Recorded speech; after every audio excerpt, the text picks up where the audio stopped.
എക്സാലോജിക് വിവാദം തെരഞ്ഞെടുപ്പിനുള്ള കേളികൊട്ടെന്ന് CPIM സംസ്ഥാന സെക്രട്ടറി MV ഗോവിന്ദൻ മാസ്റ്റർ. കോടിക്കണക്കിന് രൂപ കോഴ വാങ്ങിയ കോൺഗ്രസ് നേതാക്കൾക്കെതിരെ അന്വേഷണം വേണ്ടേയെന്നും MV ഗോവിന്ദൻ മാസ്റ്റർ ചോദിച്ചു. കേന്ദ്ര ഏജൻസികൾ മുഖ്യമന്ത്രിയുടെ മകളെ വേട്ടയാടുകയാണെന്ന് LDF കൺവീനർ EP ജയരാജനും പ്രതികരിച്ചു.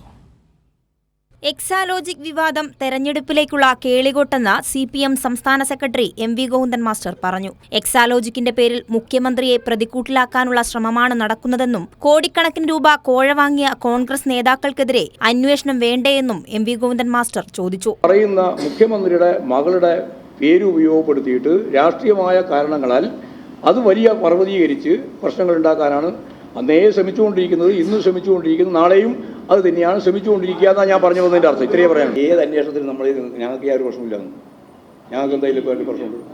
അതെ, അന്വേഷിക്കട്ടെ. എന്താ അന്വേഷിക്കാത്തതിന്? കേന്ദ്ര ഏജൻസികൾ മുഖ്യമന്ത്രിയുടെ മകളെ വേട്ടയാടുകയാണെന്ന് LDF കൺവീനർ EP ജയരാജനും പ്രതികരിച്ചു. കോൺഗ്രസ് എന്തും പറയുന്ന ഒരു പാർട്ടിയായി മാറിക്കഴിഞ്ഞിരിക്കുകയാണ്. ആ VD സതീശനൊന്നും ഒരു വകതിരിവ് തന്നെ ഇല്ല. അതുകൊണ്ട് അവർ പറയുന്നതിന് എനിക്ക് നല്ലത് മറുപടി പറയാതിരിക്കില്ല. ഒരു റിപ്പോർട്ട് ഇങ്ങനെ എഴുതി വെച്ചിരിക്കുന്നു എന്ന് പറഞ്ഞാൽ റിപ്പോർട്ടാവുമോ, വസ്തുതയാവുമോ? നിങ്ങളൊരു മുഖ്യമന്ത്രിയെ പോലെയുള്ള ഒരാളെക്കുറിച്ച് ആക്ഷേപം പറയുമ്പോൾ നിങ്ങൾ ആലോചിക്കണ്ടേ? വേട്ടയാടുകയാണോ?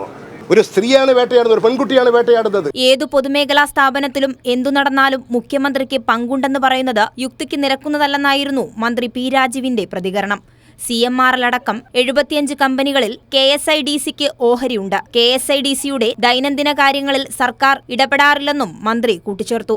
കേരളത്തിലെ വ്യവസായ രംഗത്തിൻ്റെ മുന്നേറ്റത്തിന് KSIDC പ്രധാനപ്പെട്ട സംഭാവന നൽകിയിട്ടുണ്ട്.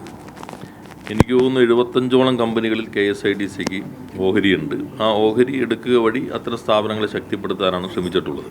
ഗവൺമെൻറ്റിൻ്റെ ഇപ്പോൾ ഏത് പൊതുമേഖലാ സ്ഥാപനത്തിലും പിന്നെ എന്ത് നടന്നാലും അത് മുഖ്യമന്ത്രി ആയിരിക്കും അതിന് പങ്ക് എന്ന് പറയുന്നത് സാധാരണഗതിയിൽ യുക്തിക്ക് നിരക്കുന്നതല്ല. News desk, Kairali news.